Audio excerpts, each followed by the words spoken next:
আচ্ছা তোমারও কি এরকম উইয়ার্ড থটস আসে? কোথাও ফোন নাম্বার এন্ট্রি করতে বললে আমি বাবার নাম্বার এন্ট্রি করে দিই যদি আমার ফোন নাম্বার দিয়ে কিছু করে। ট্রায়াল রুমে গেলে আমার মনে হয় কেউ আমাকে দেখতেছে না তো, কোনো হিডেন ক্যামেরা নাই তো, আমি আবার আঙ্গুল দিয়ে চেক করি। মলে ওয়াশরুমে গেলে আমার এটা মনে হয় কেউ আবার আমাকে এদিক দিয়ে দেখতেছে না তো। এটিএম এর পিন দেওয়ার সময় আমার মনে হয় পিছনের লোকটা এইভাবে তাকায় থাকেন, যদি আমার পিন দেখে নেয়, যদি আমার ব্যাংক থেকে টাকা তুলে নেয়। কেউ কিছু খাইতে দিলে প্রথমেই আমার মনে হয় এটার মধ্যে কিছু মিশানো নাই তো, কোনো বশীকরণ, জাদু টানা তন্ত্রমন্ত্র।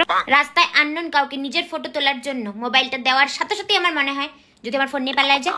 লিফটে ওঠার পরেই আমার মনে হয় যদি আটকা যায় লিফট, যদি বন্ধ হয়ে যায় ঠিক বলে সিঁড়ি দিয়েই যাই। ইলেকট্রিকের সুইচ অন করার সময় মাঝে মাঝে আমার মনে হয় যদি কারেন্ট মারে, যদি শর্ট মারে, তার জন্য মাঝে মাঝে আমি লাঠি বা এগুলো ইউজ করি। শুয়ে থাকতে থাকতে হঠাৎ আমার মনে হয় যদি ফ্যানটা আমার মাথার উপরে এসে পড়ে। রাস্তায় বেরোলেই কেন জানি না আমার মনে হয় যে ছিনতাইকারীরা আমার হাত থেকে ফোন নিয়ে যাবে, আমার হাত থেকে ব্যাগ নিয়ে যাবে। তার জন্য আমি ফোনটাকে ঠিক এরকম করে টাইট করে রাখি আর ব্যাগটাকে ঠিক এরকম করে রাখি যাতে অ্যাটলিস্ট টাং দিয়ে নিয়ে যেতে না পারে। কোথাও বসে যখন আমি হোয়াটসঅ্যাপ করি তখন আমার মানে পিছন দিক থেকে কেউ আবার আমার হোয়াটসঅ্যাপ চ্যাটিং দেখতেছে না তো। জিপে করার সময় আমার মনে হয় যদি ভুল অ্যাকাউন্টে টাকা চলে যায়, আগে আমি 1 টাকা পাঠাই দেখি, তারপর অরিজিনাল অ্যামাউন্ট পাঠাই। মাঝে মাঝে আমার এরকমও থট আসে গলায় ঢোক গিলতে গেলে ব্যথা লাগতেছে কিসের জন্য, আমার টিউমার হয় নাই তো। বার্গেনিং করার সময় যখন আমি যেই দাম বলছি দোকানদার যদি ওই দামে দিতে রাজি হয়ে যায়, সারাদিন আমি এটাই ভাবতে থাকবো, ইস ঠকে গেলাম, আমি ঠকে গেলাম, আর একটু কম বলতে পারতাম। কিছু একটা কেনার পর ওইটা বাদে বাদবাকি সব জিনিস আবার ভালো লাগে, তখন মনে হয়